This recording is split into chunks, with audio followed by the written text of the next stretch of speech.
wabarakatuh. Saya Sinta Kusumanti. Di sini saya akan mempresentasikan tentang jasa. Sebelumnya saya dari kelas manajemen pemasaran UMT Muhammadiyah Tangerang.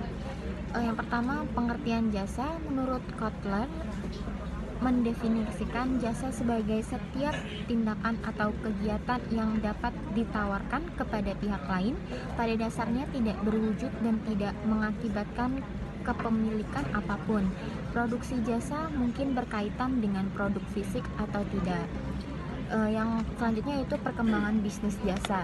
Tahap-tahap dalam perkembangan aktivitas ekonomi meliputi primer atau ekstraktif, meliputi pertanian, perikanan, dan kehutanan.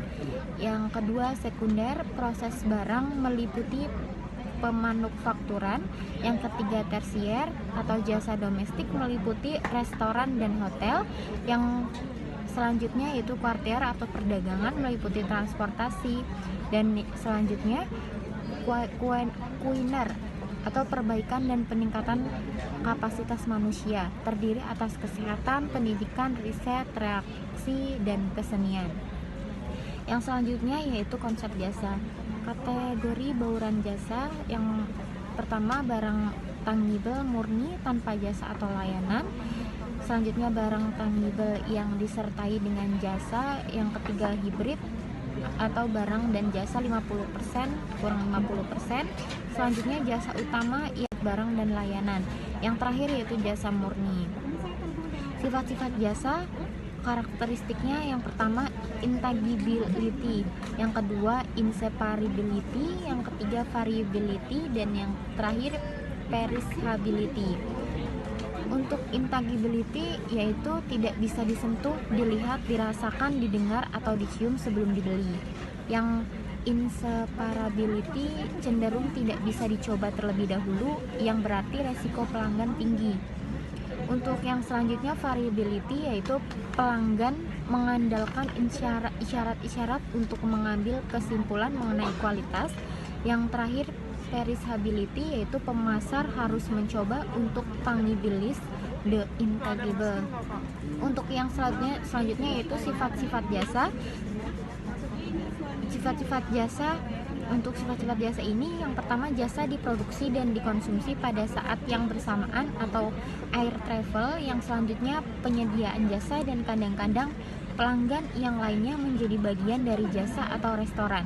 Selanjutnya terdapat referensi yang kuat terhadap penyediaan jasa tertentu.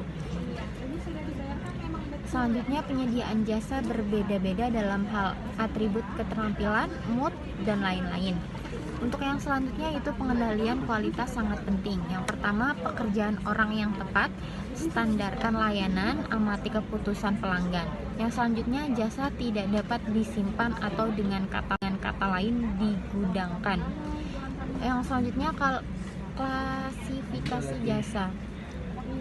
Yang pertama yaitu segmen pasar, yang kedua tingkat keberwujudan, yang ketiga keterampilan penyediaan jasa, dan yang keempat tujuan organisasi jasa, yang kelima regulasi, yang keempat tingkat intensitas karyawan.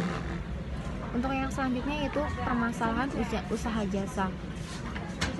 Permasalahan yang dapat muncul akibat keempat karakteristiknya yaitu yang pertama tidak dapat dilindungi dengan hak paten, yang kedua konsumen terlibat dalam aktivitas produksi jasa, kegiatan pemasaran yang terpusat sangat sukar dilakukan, yang ketiga sangat sulit melakukan standarisasi dan pengendalian kualitas jasa, dan yang keempat jasa tidak dapat disimpan.